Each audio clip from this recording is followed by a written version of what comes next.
tsunami yang terbesar, sumbangan itu bukan Amerika. Jangan salah, Inggris. Saya ada datanya. Jadi kalau saya ngomong nanti data saya ini mumet gitu loh. Data Inggris itu yang dan Cina juga masuk urutan.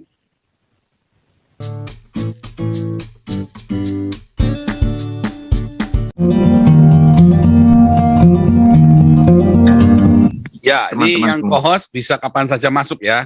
Silakan. Ini mungkin Pak Mikael mau nanggapi dulu biar menyelesaikan yang kemarin kan belum selesai bicaranya Pak Mikael itu ya. Pak Malaikat, silakan. Videonya udah saya kirim Pak Paul. Oh iya, terima kasih Pak Pendeta Jimmy. Ya. Langsung Pak Malaikat.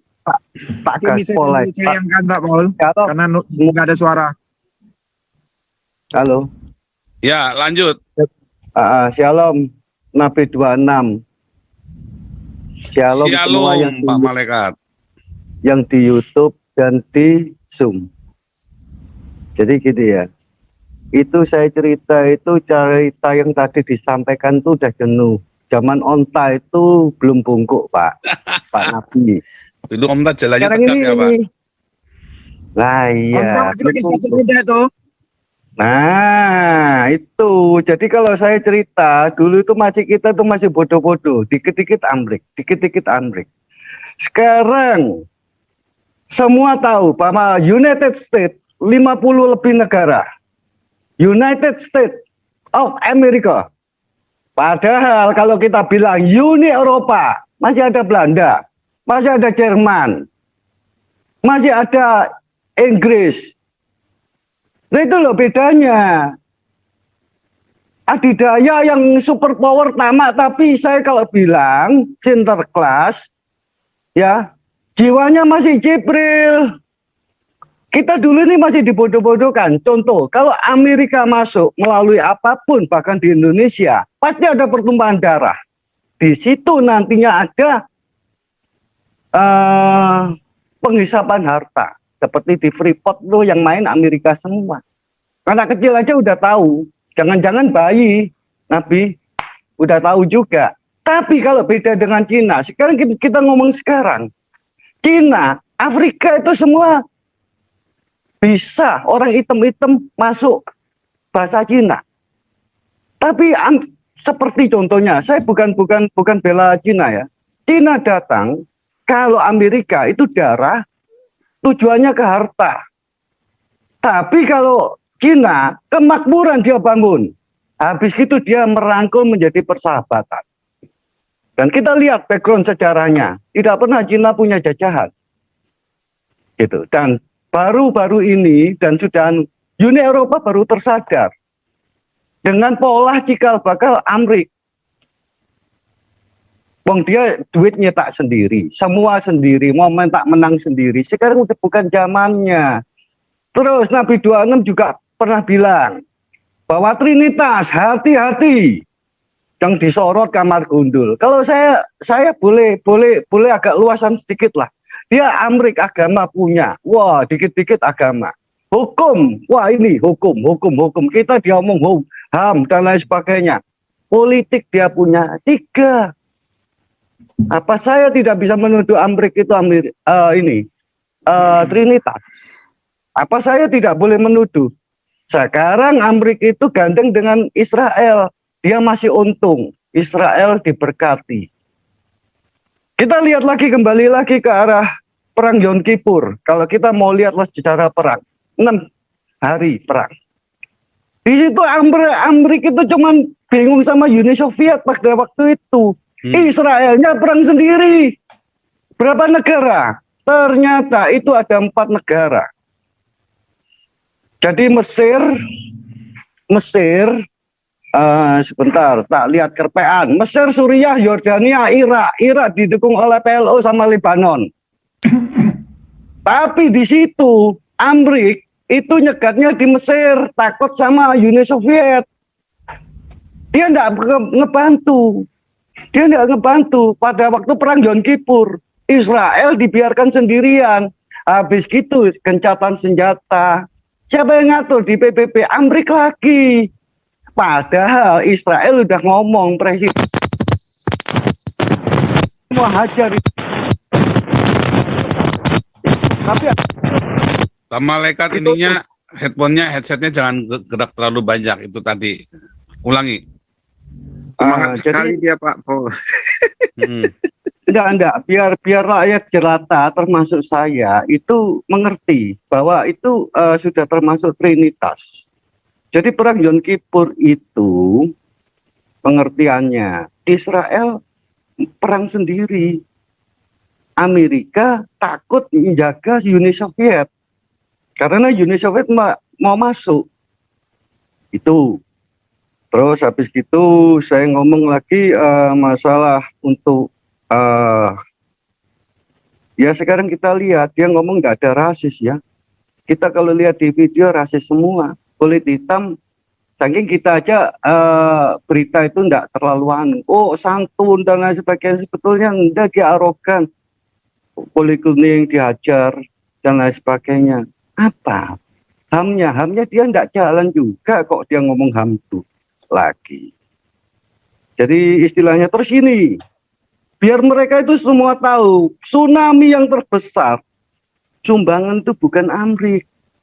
Jangan salah, Inggris. Saya ada datanya. Jadi kalau saya ngomong nanti data saya ini mumet gitu loh. Data Inggris itu yang dan Cina juga masuk urutan. Kalau saya baca itu untuk data-datanya itu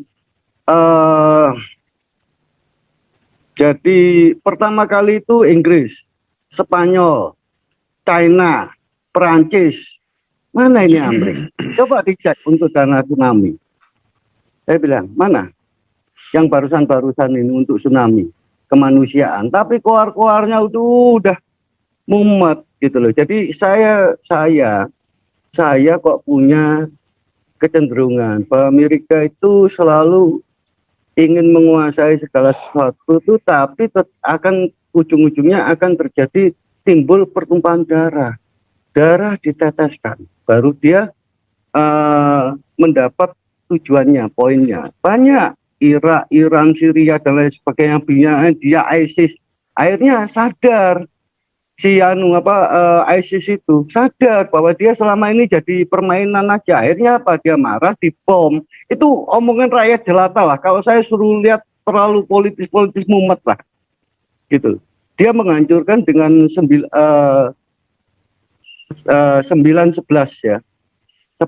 Ini yang dihancurkan Twin Tower-nya itu karena apa? Dia merasa saya selama ini dibodoh-bodohkan, dijadikan boneka. Ya. Jadi harapan saya kepada kita itu sadar, bertobat, nggak usah ngagung-ngagungkan Amerika, bertobat dan meninggalkan Amerika menuju ke Eropa. Seperti perjalanan Nabi 26, maka hidupmu akan makmur, jauh lebih makmur. Itu karena Amerika sekarang itu baru sehat karena dia dekat dengan Israel, tapi lama-lama juga kebongkar dah. Dia Nabi 26, saya ngomong kalau Trinitas itu apakah Amerika tidak punya pola seperti Trinitas? Jadi dia agama punya, hukum punya, dia ciptakan sendiri dan politiknya dia punya. Amerika kayaknya bisa juga, cuman memang kemarin zaman kampanyenya Donald Trump itu dipakai lagi itu agama ya Pak Tambah ya, atau bagaimana itu kemarin itu memang jadi banyak simpang siur itu ya, mulai sejak Donald Trump sama Joe Biden ini, si Donald Trump didukung sama gereja, Joe Biden didukung sama Islam gitu ya katanya Pak Tambah. Iya, Pak Paul. Ya. Pertama-tama Pak Mikael sudah ngerti dulu ya apa itu Amerika yang saya maksud tadi ya, Pak Mikael. United States of America, 50 negara bagian semua benderanya Amerika. Beda dengan Uni Eropa. Ya itulah bentuk negaranya. Tapi yang saya jelaskan tadi sudah ngerti ya. Nah itulah apa itu Amerika, kan itu penjelasan saya tadi ya. Nah mengenai China ya, memang nggak pernah menjajah. Betul. Di Perang Dunia Pertama, Kedua, itu China itu negara miskin, Pak. Nggak bisa menjajah dia. Nggak punya kekuatan. Ya, banyak orang susah di sana. ya, penduduknya lari ke Indonesia, dibawa oleh Belanda untuk bekerja di perkebunan dan lain-lain gitu Pak ya. Memang nggak punya kekuatan China pada waktu itu, sampai-sampai dijajah oleh Jepang. Jepang punya teknologi, pesawatnya canggih pada waktu itu. Jadi kalau Bapak mengatakan China nggak pernah menjajah, betul. Kenapa? Karena nggak mampu menjajah. Tapi kalau dia mampu menjajah, pasti itu menjajah. Lihat itu Taiwan, ya, kok sampai keluar. Karena nggak mampu dia dulu, sekarang mampu. Tapi karena ada kebijakan luar negeri dari yang saya bilang tadi, martial law, untuk mencegah komunisme beredar, menyebar di seluruh dunia, makanya Taiwan dilindungi. Supaya apa? Supaya komunisme, bukan China-nya, bukan orang Cina-nya Pak ya. Pahamnya ini supaya dibendung, enggak menyebar keluar menyebar mengalahkan demokrasi. Nah, jadi itulah mengenai China tadi, ya. Nah, mengenai pembunuhan berdarah-darah, ya itulah Pak. Memang bisa. Bapak sendirilah lihat di Indonesia. Gimana untuk mengamankan di sana? Pak Soeharto dulu, ya, lihat aja yang saya terangkan tadi. Jutaan orang mati ada G30 PKI. Ya, lalu untuk memberantas penjahat ada Matius, ada Petrus. Nah, silakan Pak, mau ada pertanyaan? Tadi Pak Putih mau bicara kah Pak Putih? Halo Pak Tamba. Ya. Pak Tamba. Iya. Maaf ya semuanya ya. Bisa dong. Iya, soalnya suaranya berisik itu di belakang itu backgroundnya. Mungkin mikrofonnya rusak kali ya? Enggak, saya nggak berisik sini Pak. Saya dapat berisik dari luar Pak. Oh, oke. Ya udah, lanjut. Saya OTW ke Palembang ini, tapi saya mau kasih tahu begini. Kita mundur sedikit lah ke start awal ya, bahwa PKI itu kan dibentuk oleh satu kelompok Islam garis keras Pak. Kita harus akui itu. Kemudian tanpa kita sadari ada satu gerakan Gerwani ya, gerakan para emak-emak yang ibu-ibu, para kaum wanita yang sedemikian rupa. Dan itu sadar nggak sadar, pasca pemilihan gubernur DKI, Gerwani itu bergerak, tapi namanya udah beda, Gerakan Wanita Nekat Indonesia. Kan Gerwani itu, para emak-emak ini di belakang Anies bergerak, membuat politik identitas. Dan Gerwani ini akan bergerak lagi di 2024. Makanya ada kemungkinan sayap-sayap dari China atau dari Amerika akan memakai mereka menjadi alat. Karena Indonesia, dua negara ini punya kepentingan global, terutama mengenai nikel ini. Amerika nggak rela nikel ini, atau Eropa tidak rela nikel ini lari ke China. Jadi gerakan wanita nekat Indonesia ini akan terulang lagi setelah sukses dipakai di zaman PKI, berulang di zaman politik identitas pemilihan gubernur DKI. Ini sekarang akan dipakai kembali. Ini sumbernya A1 Pak, percaya atau nggak percaya, akhirnya gerakan wanita nekat Indonesia ini akan menjadi alat dua negara besar. Sekarang masalahnya, semoga buku Pancasila yang dibuat oleh Pak Tobing ini menyadarkan anak bangsa. Jangan lagi kita diadu domba, supaya kita bisa berdiri sendiri di negara kita sendiri. Itu dulu Pak Tamba ya, Pak Paul silakan. Pak Malaikat. Ya, lanjut dulu nih Pak Robert. Ya, terima kasih Pak Paul. Shalom. Shalom. Selamat malam Indonesia. Dan bagaimana posisi Pak Jibril Malaikat? Semoga dari luar biasa. Luar biasa. Ini namanya bawa kitab suci itu Pak Malaikat itu udah bawa kitab sucinya itu. Makanya dari nama kitab suci, kalau buku kehidupan yang dulu Pak. Ya, buku kehidupan dia bawa dari nama saja kita sudah menggigil Pak, takut. Malaikat itu wah, sudah dekat surga itu. Terima kasih. Ya, jadi begini ya, kita kembali kepada fokus pada hari ini. Kan kemarin dibilang oleh Pak Paul mengenai Amerika di belakang khilafah. Ya pertama-tama ya kita harus melihat bagaimana sebenarnya Amerika Serikat ini dalam peran di dunia. Ya kita pertama ya melihat bahwa negara ini adalah negara yang mendasarkan hukum yang memang teruji dan terukur. Konstitusi negara ini, kalau kita pelajari bahwa ya draft daripada Declaration of Independence daripada negara ini yaitu dimulai pada 4 Juli tahun 1776.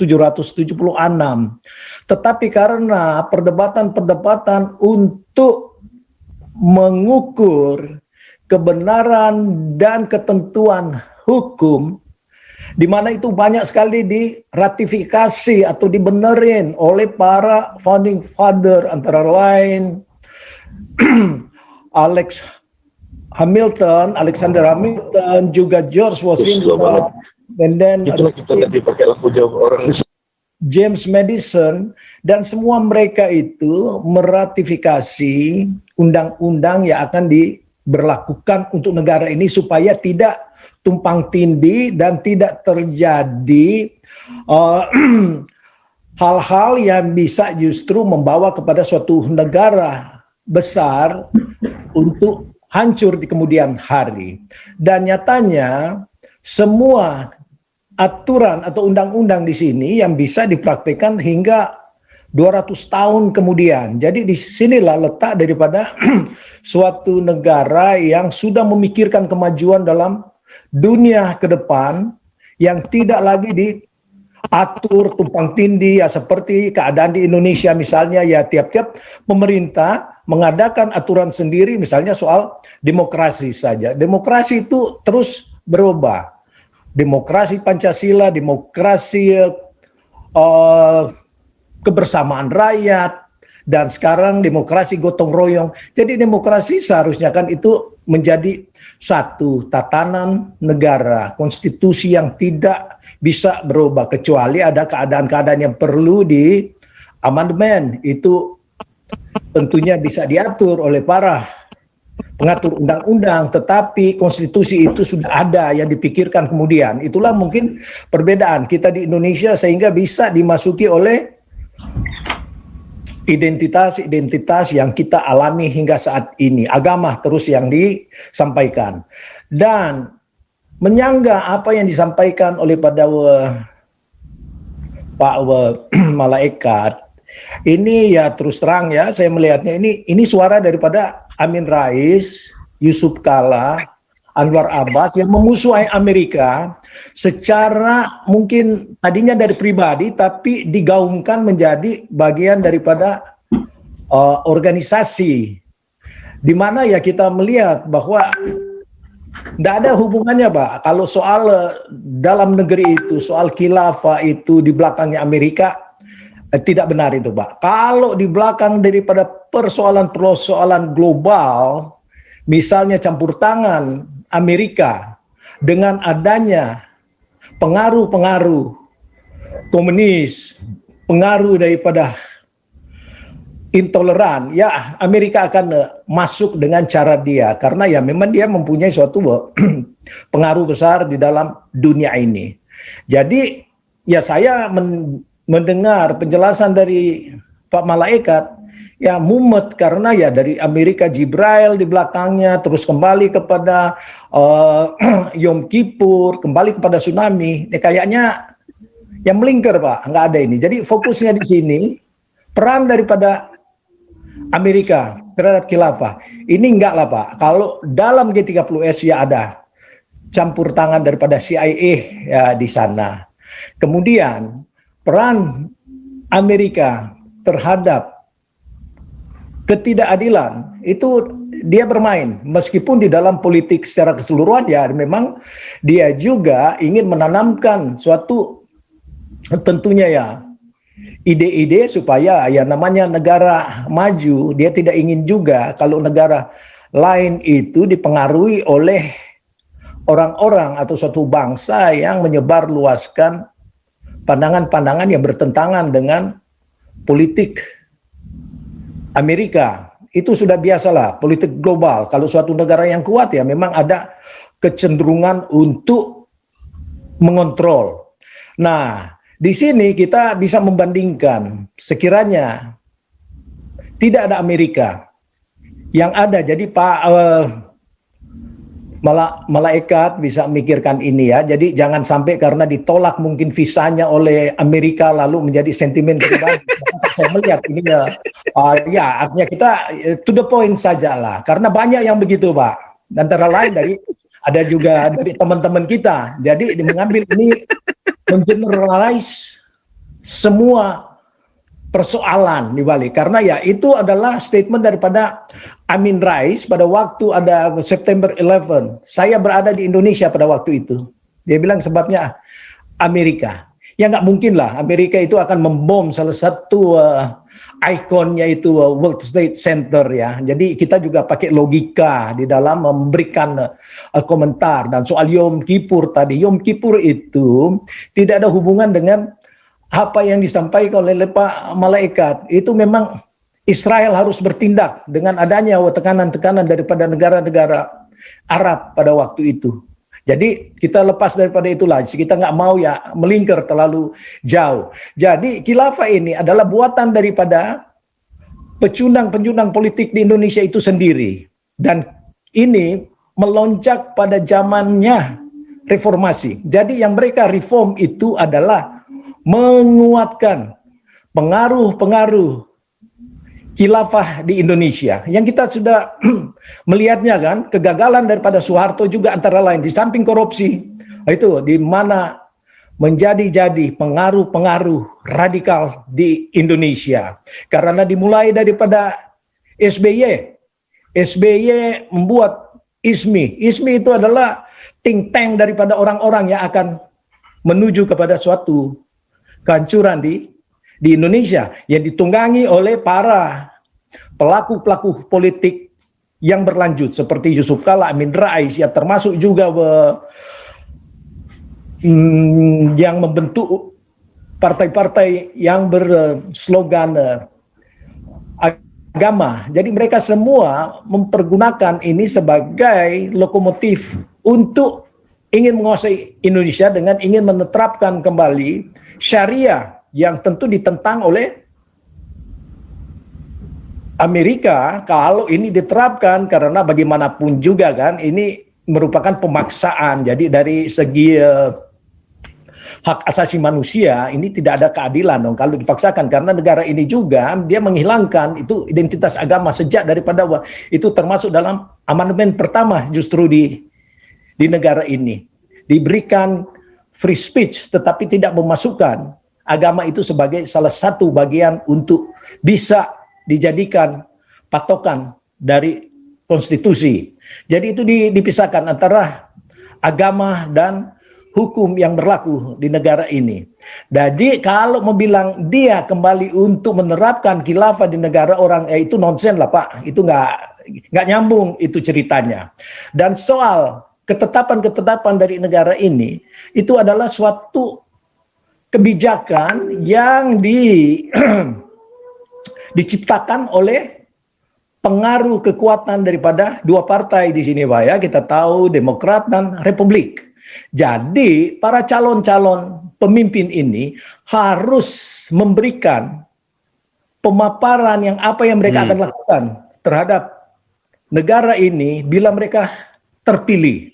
Jadi kita tidak harus sebagai suatu partai itu lalu kita stick kepada partai yang kita ini. Di sini ada yang namanya tuh swing state dan swing voter. Jadi kalau kita merasa kebijakan daripada Trump misalnya tidak sesuai dengan harapan daripada rakyat, ya kita akan memilih calon yang lain. Kalau kedua-duanya juga tidak bisa, di sini bisa bentuk tim atau calon independen. Ini negara yang memang sangat demokrasi.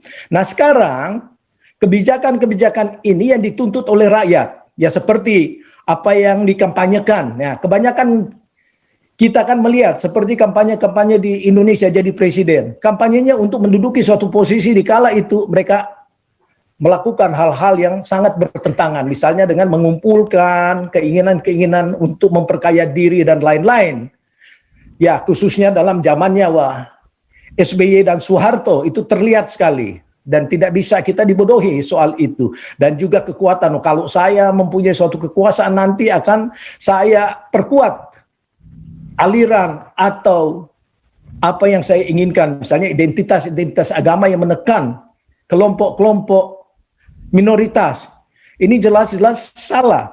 Tapi kalau negara ini dilihat daripada kebijakannya, apa kira-kira yang bisa menguntungkan rakyat. Jadi kembali saat ini bahwa rakyat Amerika mungkin dalam keadaan yang memberontak. Karena pertama, inflasi naik begitu hebat. Pada waktu Donald Trump, gasolin masih ada yang di bawah $2 di daerah-daerah tertentu, Mississippi dan lain-lain, termasuk Florida, $2. Sekarang $3.42. Sedangkan orang-orang Amerika yang mendasarkan itu paycheck to paycheck, artinya mereka mendapatkan gaji dengan membayar segala macam apa yang dibutuhkan untuk kehidupan, ya terasa sekali.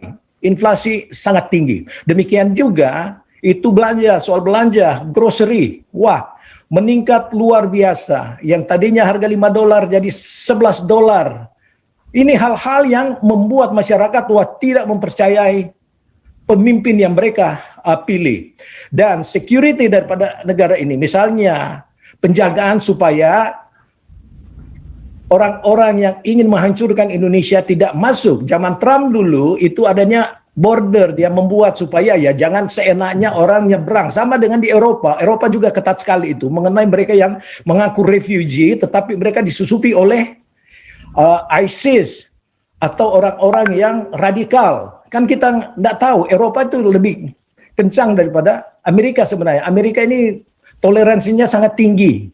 Bahkan di sini perlu diketahui, mereka yang tinggal di Amerika meskipun masih terhitung ilegal, selama mereka tidak melakukan suatu kriminal, dijamin oleh negara ini tidak disentuh asal jangan ada order khusus ya. Jadi banyak mereka yang tidak ada status misalnya. Jadi tetap menghormati manusia itu sebagai bagian daripada ciptaan Tuhan tanpa melakukan suatu tindakan yang represif gitu. Kalau di Indonesia, visa saya hanya bisa ya 59 hari. Lebih daripada itu kita dikejar, Pak. Dan dikenakan denda. Kalau tidak saya harus ke Singapura untuk extend my visa atau ke Davao kalau saya berada di Sulawesi Utara. Ini sesuatu yang sangat berbeda. Nah, kalau visa untuk masuk Amerika Serikat kalau memang di itu paling tidak ya 3 bulan, 6 bulan itu bisa di-extend sesuai dengan kebutuhan kita kalau ada alasan tertentu. Jadi dari cara-cara ini kita bisa melihat bahwa kenapa kita merasa lebih patriotik di negara asing, khususnya saya berada di negara Amerika, karena saya merasa ada sesuatu yang bisa saya rasakan. Jadi saya juga tidak mau menjadi seorang hipokrit dan tidak membalas jasa suatu negara yang memberikan kita suatu kemakmuran. Jadi kembali kepada kebijakan daripada pemimpin. Kalau pemimpin macam saat ini ya banyak sekali dikritik, namun ya mainstream media tidak mengemukakannya karena persoalan Afghanistan yang tidak ada strategi daripada Joe Biden sehingga ditarik begitu saja. Bukan hanya Amerika yang marah, para sekutu negara-negara yang mensupport adanya Amerika untuk memerangi para teroris ya dicabut begitu aja tanpa memperhitungkan. Masih banyak sampai saat ini masih ada ratusan warga Amerika yang berada di Afghanistan. Sehingga rakyat berontak meskipun mereka yang pernah memilih Joe Biden. Harga yang meningkat tinggi.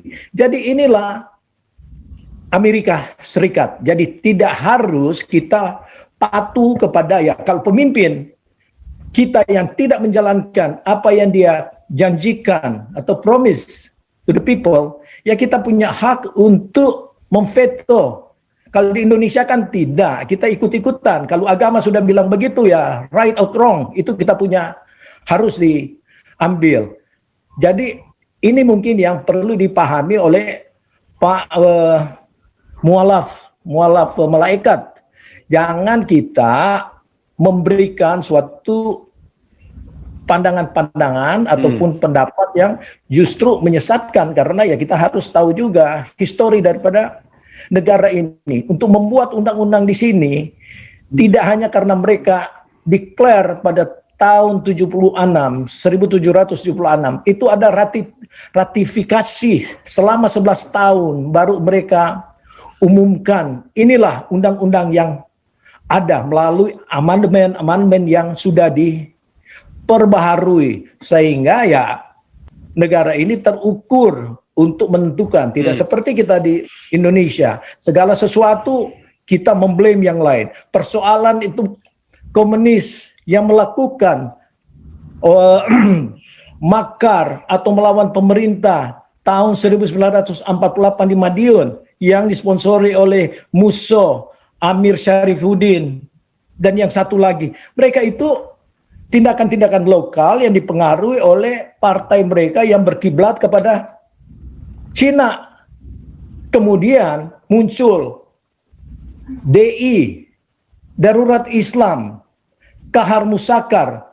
Jadi semuanya ini adalah tindakan-tindakan represif di dalam negeri. Tidak. Nah, Amerika dalam keadaan-keadaan tertentu, dikala dia melihat bahwa baik untuk kepentingan mereka juga, maka dia ikut campur sebagaimana Permesta. Permesta itu adalah suatu gerakan sebenarnya dimulai daripada ketidakadilan sosial politik dan finansial atau ekonomi di Indonesia, sehingga riak-riak untuk memunculkan perjuangan ini untuk menuntut supaya ada keadilan bagi seluruh rakyat Indonesia kan muncul di Sumatera, juga di Manado atau di Sulawesi, yaitu Permesta.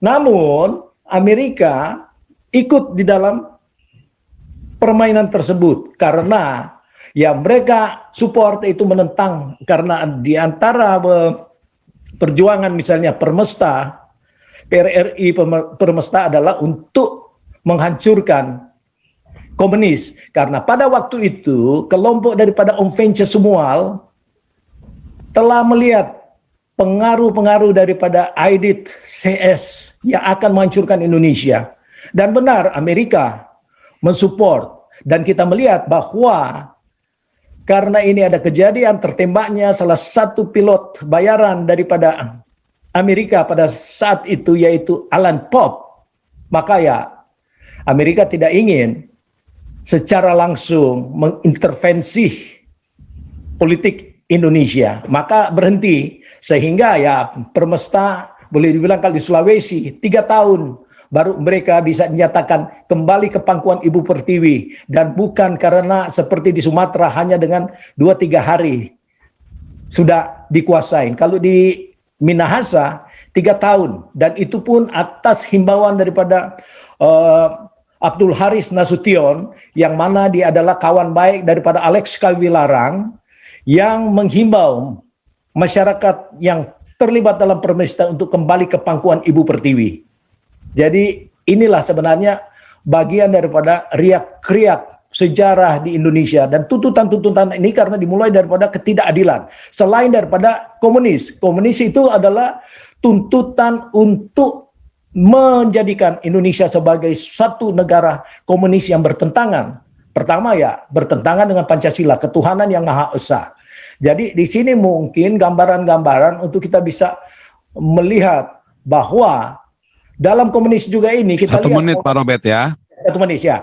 Musso, mereka itu lulusan-lulusan pesantren, Pak. Kita lihat Aidit, baca sejarahnya Aidit. Mereka orang-orang yang setia melakukan 5 waktu mereka, tetapi mengambil ideologi komunis untuk menjadikan mereka untuk bisa menggulingkan Indonesia. Sekarang khilafah, mereka tidak segan-segan akan bersekutu dengan komunis dikala itu dibutuhkan. Jadi itu mungkin gambarannya Pak ya. Terima kasih Pak Paul. Oke. Nah, Kita dengarkan laporan dari Parung lalu ke Pak Paul dari Amerika.